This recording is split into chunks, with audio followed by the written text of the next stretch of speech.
Swastiastu. Om Swastiastu. Para pemirsa yang budiman, sebelum saya berbagi pengetahuan, izinkan saya mengingatkan kita semua untuk senantiasa ingat 3M. Pertama, mencuci tangan, memakai masker, dan menjaga jarak. Para pemirsa yang budiman dimanapun berada, hari ini saya akan berbagi mengenai tematik menjadi pebisnis Hindu. Apakah kita boleh menjadi pebisnis? Bagaimana syarat-syarat menjadi pebisnis yang harus diperhatikan kalau kita sebagai umat Hindu ingin bisnis? Para pemirsa yang budiman, secara sederhana, bisnis adalah kegiatan menjual barang atau jasa kepada orang lain atau konsumen dengan tujuan untuk mendapatkan laba atau keuntungan. Dalam konteks itu, bisnis adalah segala usaha untuk melipat gandakan modal. Ya, bisnis segala usaha yang bertujuan untuk melipat gandakan modal. Apakah kita sebagai umat Hindu boleh melakukan bisnis? Siapakah yang harus melakukan bisnis itu? Nah, di dalam berbagai pustaka, setiap orang yang melakukan kewajiban untuk mendapatkan keuntungan atau laba disebut kaum Waisya. Kaum Waisya adalah kelompok orang yang memiliki profesi bertujuan untuk memperoleh keuntungan atau memperoleh laba. Siapa saja, kalau motifnya menjual sesuatu untuk mendapatkan keuntungan dari proses jual beli itu, maka dia disebut seorang Waisya atau kelompok Waisya. Dari perspektif religius, bisnis adalah cara meraih harta. Di dalam Hindu disebutkan, bisnis adalah cara mendapatkan harta. Salah satu tujuan hidup. Ya. Sehingga bisnis harus dilakukan berdasarkan dharma. Memperoleh harta, mendapatkan harta, mendapatkan keuntungan, memperoleh laba. Semua itu dapat dilakukan. Hanya ya, kata berbagai pustaka, dasarnya adalah dharma. Seorang Waisya hendaknya bersungguh-sungguh menambah kekayaan dengan jalan yang benar. Itu slogannya. Seorang Waisya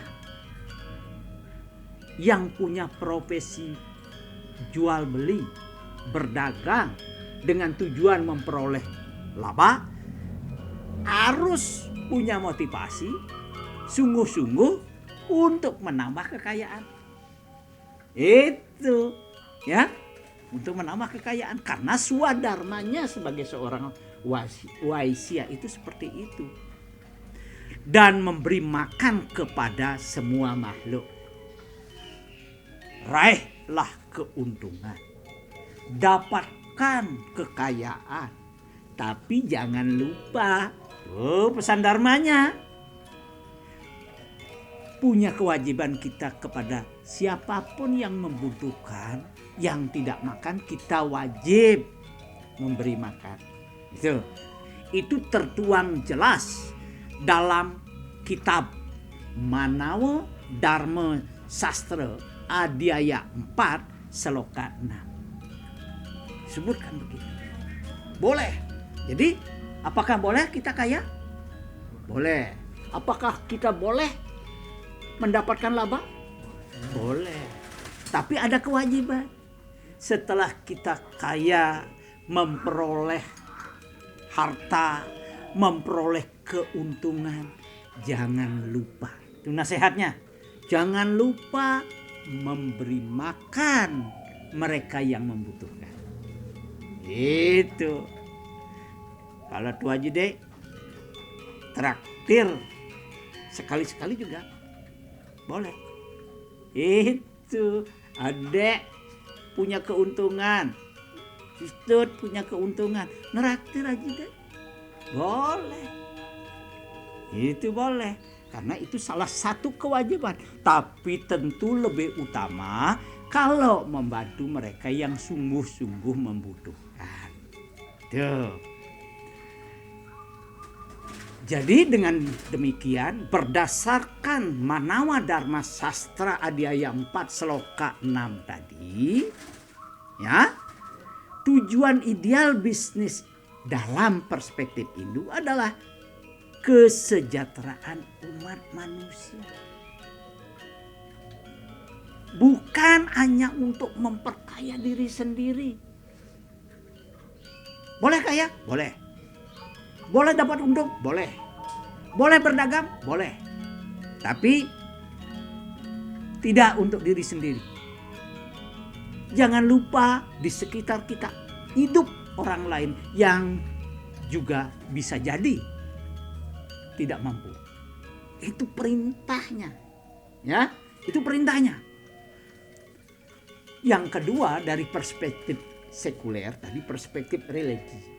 Dari perspektif sekuler, dalam urusan berdagang dan pinjam meminjam apa? Uang tentunya. Seorang Waisya diperkenalkan melakukan satya nerta.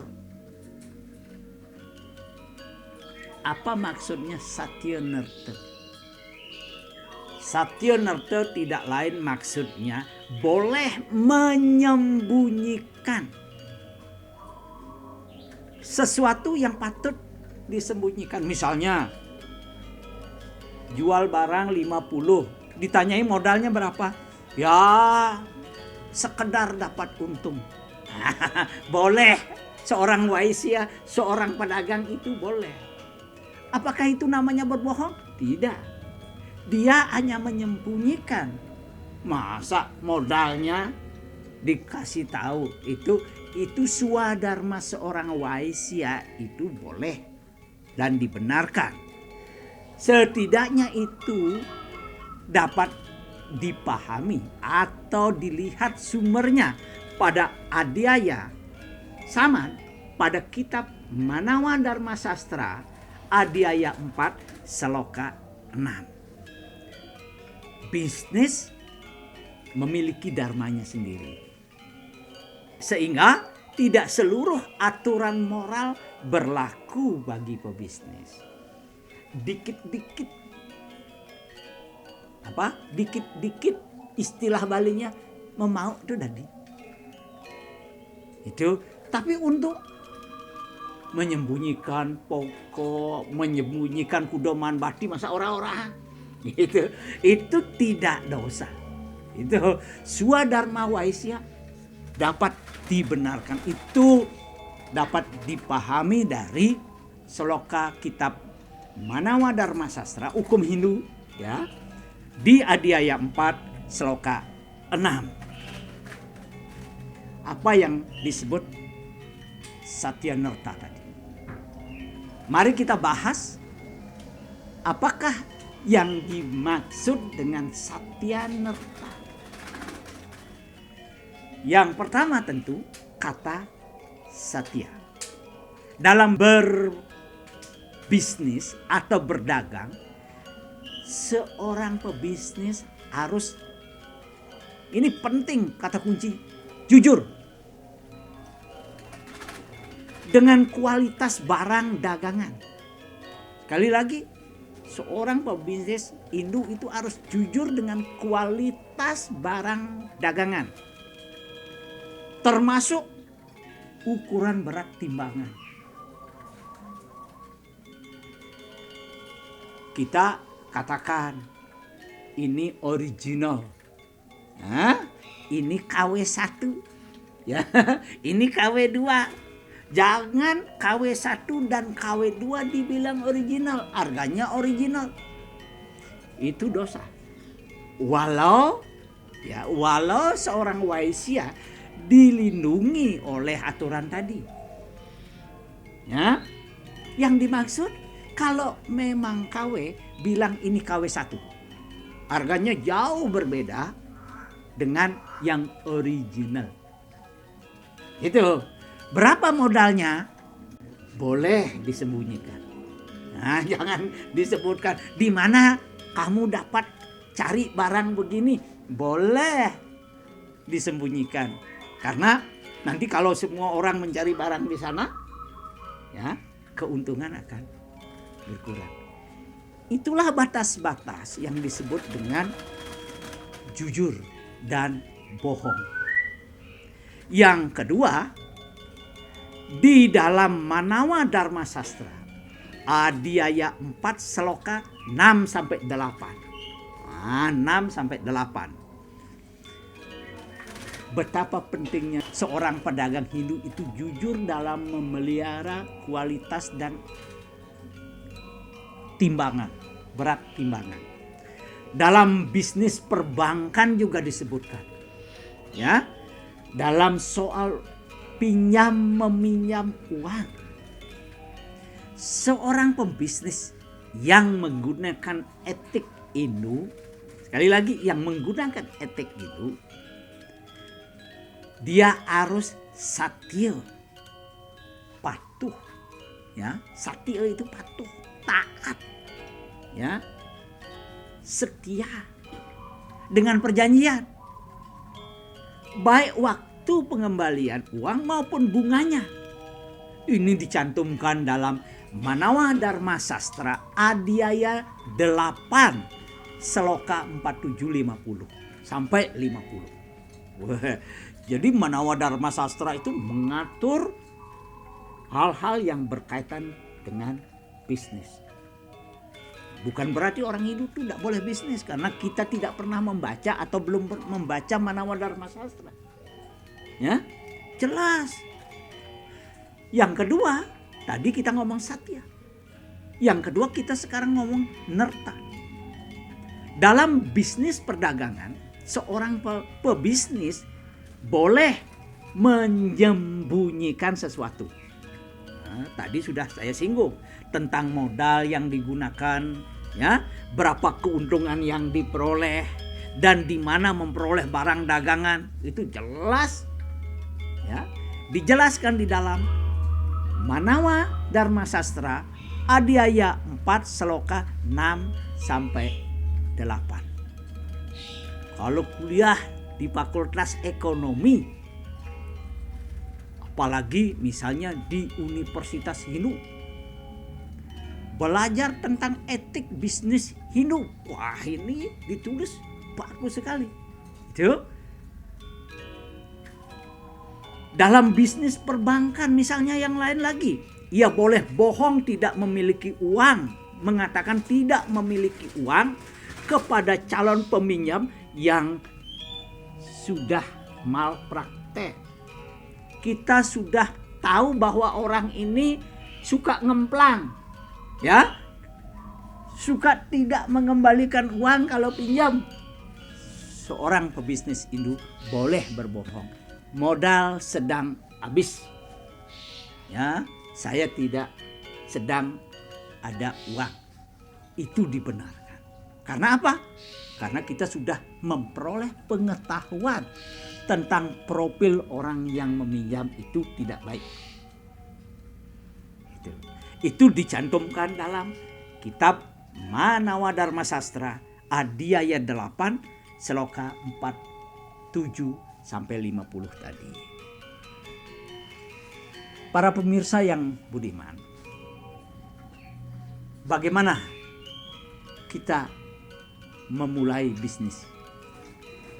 Pertanyaannya, bagaimana kita orang Hindu memulai bisnis? Orang Hindu pertama berdoa, melakukan pemujaan agar seluruh usaha mendapatkan keuntungan yang melimpah. Jadi ngerestiti dumon, ngatur piuning ratu betara di tiang jagi muka toko, di tiang jagi muka usaha, di tiang nunas restu. Ya Tuhan, hamba akan memulai usaha. Restuilah niat baik kami. Kira-kira begitu. Itu disebutkan di dalam kitab-kitab Atharwa Weda. Ya, Adhyaya 3 Sukta 16 mantra 5. Juga di Rigveda Mandala 2 ya, Sukta 21 mantra 6. Tentang perintah apapun yang akan dilakukan oleh orang Hindu, maka ia harus memulainya dengan pemujaan dan doa. Tuh, Nunas Margi. Nunas Margi. Semoga direstui. Nanam cengkeh merah. Nunas pemargi. Nanam porang. Nunas pemargi. Semuanya. Beternak. Nunas pemargi. Tentu yang kedua disyaratkan. Kalau Anda mau berusaha di keuangan, pelajari seluk-beluk tentang uang.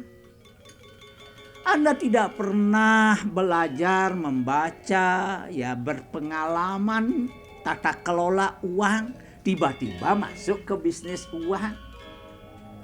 Atau Anda sama sekali tidak punya latar belakang pengetahuan tentang ternak, Anda masuk ke ternak. Jadi sudah jelas di Manawa Dharma Sastra Adhyaya 9 Sloka 329 itu disebutkan.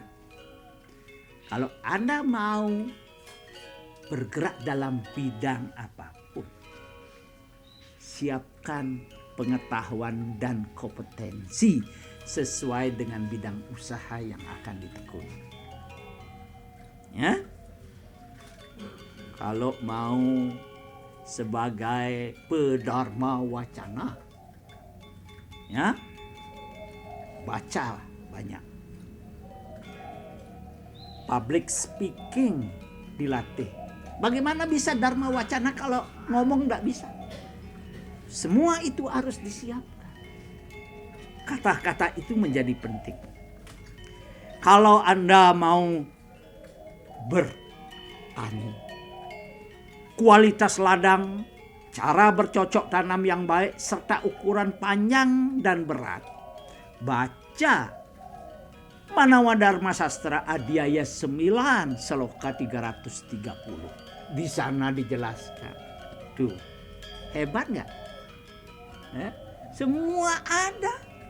Cuman barangkali kita tidak sungguh-sungguh mau membaca atau belum membaca. Kualitas barang dagangan, kondisi ekonomi suatu negara, potensi untung rugi, prospek. Baca Manawa Dharma Sastra Adhyaya 9 Sloka 331 dan seterusnya. Dari sejak awal saya mengutip Manawa Dharma Sastra. Di beberapa penjelasan saya tadi, saya mengutip Atharwa Weda.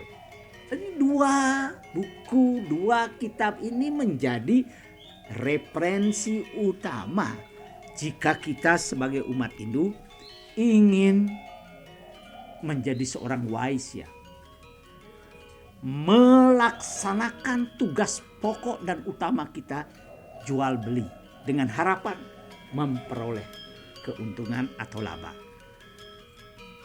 Bapak Ibu sekalian, umat sedharma yang berbahagia, pertanyaan ketiga adalah apa kunci sukses dalam bisnis menurut Kautilya Arthasastra, terutama di Adhyaya 9 Sukta 4. Yang pertama katanya, seorang pebisnis Hindu itu harus menjadi purusekara.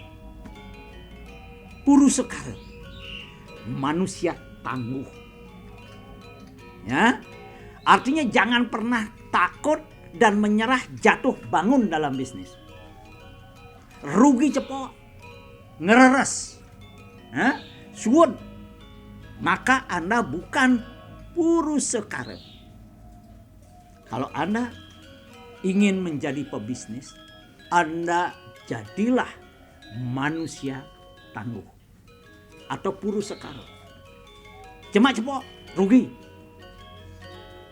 Mentaki-taki lagi, bangun lagi, bangkit lagi. Dengan pengalaman kegagalan itu kita memulai usaha lagi. Niscaya berikutnya dengan restu ide yang widi, semuanya akan menemukan jalannya.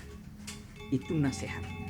Yang kedua, ini sekali lagi diingatkan, jangan pernah menurunkan kualitas barang dan pekerjaan atau pelayanan sewa. Karena itu akan menurunkan penghasilan. Ketika membuka warung, kualitas bagus. Begitu ramai, semuanya dikurangi dikit-dikit. Sehingga kualitas menjadi berkurang. Itu diingatkan, jangan dilakukan itu. Yang ketiga, keuntungan dapat diperoleh dengan segera. Maksudnya begini, biar untung sedikit, yang penting muter cepat. Kan ada orang berusaha untungnya biar besar sekali, tapi 2 bulan, 3 bulan nggak laku-laku. Mana yang lebih baik? Menurut sastra Hindu, yang lebih baik itu yang putarannya cepat, walaupun keuntungannya sedikit. Muter, cepat muter dia, modal jalan terus. Itu yang baik. Itu. Yang keempat adalah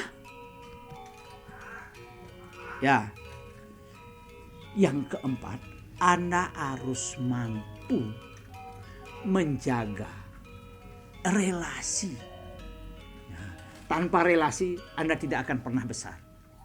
Ini 4 hal penting yang disarankan oleh Atharwa Veda, Kautilya Arthasastra. Para pemirsa yang budiman, para umat Hindu yang memang tertarik untuk melaksanakan swadharma sebagai seorang waisya atau pebisnis yang saya banggakan dan saya cintai. Apa yang menyebabkan sebuah bisnis itu hancur? Jadi apa yang membuat bisnis itu maju? Nah sekarang apa yang membuat bisnis itu hancur? Dalam Kautilya Arthasastra di Adhyaya 9 Sukta 4 disebutkan yang pertama yang menyebabkan hancur, nafsu dan keserakahan, atau dalam bahasa populer ambisi yang berlebihan. Orang tidak mau step by step. Orang tidak cukup bede, nabung bede. Tapi bagaimana membuat usaha biar cepat besar. Seolah-olah itu usaha kita seketika bisa dibangun. Itu berbahaya. Ya, itu berbahaya. Arthasastra sudah menyebutkan begitu. Kedua, kemarahan. Kemarahan menyebabkan pembeli menjauh. Coba aja Dewangkara buka warung dengan sikap keroda. Semua orang jangan ke sana belanja. Dagangnya judes, marah-marah terus. Gak ada rahmahnya. Itu sudah diingatkan dalam Kautilya Arthasastra. Ketakutan berlebihan akan rugi. Ketakutan nafsu ini di atas. Ketakutan berlebihan juga menyebabkan hancurnya bisnis. Sing kene, sing keto, aduh, sing badi, rugi saja.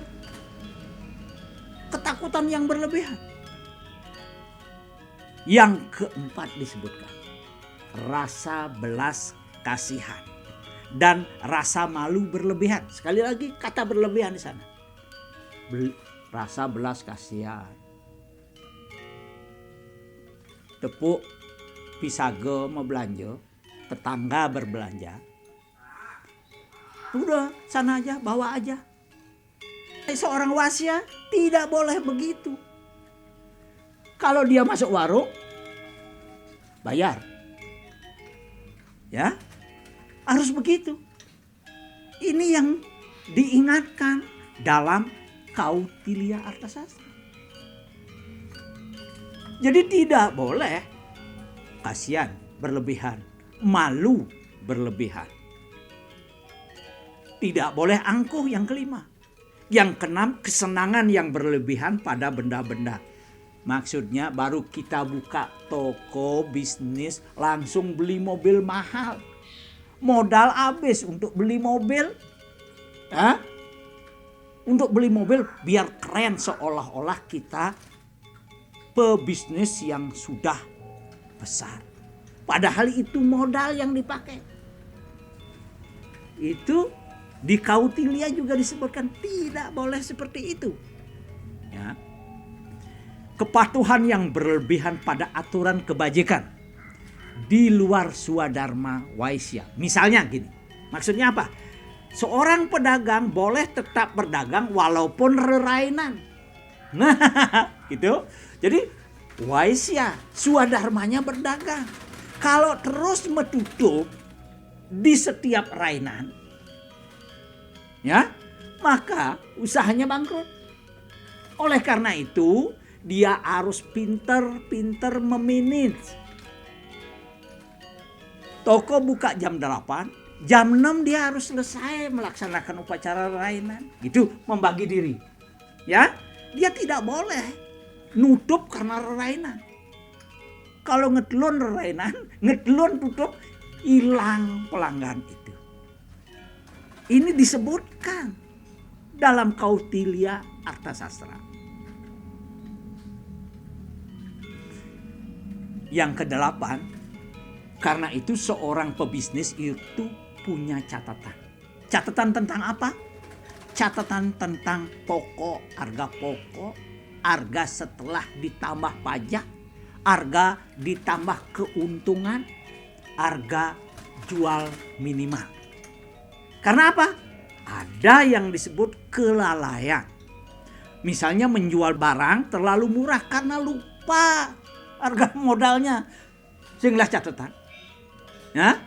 Gak punya catatan. Sudah. Jual. Rugi. Itu juga sudah diingatkan kepada yang kaum waisya yang melaksanakan swadharma sebagai pebisnis. Ya, 9 iriati. Yang ke-10 sifat dermawan yang berlebihan. Ya, ambil di toko. Saya nyumbang 10 kerat, ambil di toko, habis. Ya, stok barang di toko hanya untuk disumbangkan. Bukan berarti orang tidak boleh nyumbang. Tapi jelas mana modal, mana keuntungan yang sebagian harus disumbangkan. Itu harus jelas. Yang terlahir adalah terlalu percaya pada keberuntungan dan anugerah Tuhan sehingga mengabaikan kualitas dan kemampuan diri sendiri. Bukan kita tidak boleh percaya kepada Tuhan, tapi kalau kan semua ini sebuah titah Tuhan dalam usaha waisya, swadharma seorang waisya, usaha nyata yang kalkulatif, yang cermat itu menjadi penting. Nah, inilah Bapak Ibu sekalian, para pemirsa yang budiman. Akhirnya, apa yang dapat kita petik dari pesan sesuluh ini?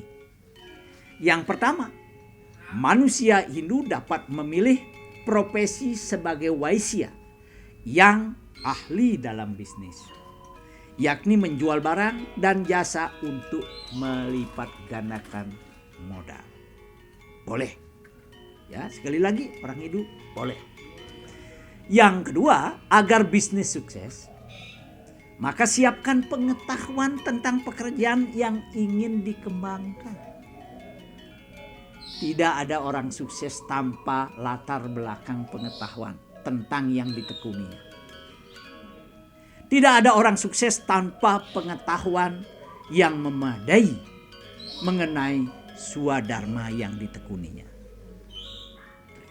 Yang terakhir, seorang pebisnis Hindu di samping diminta jujur, tangguh, juga sabar, ramah, dan terlatih berkomunikasi dengan orang lain.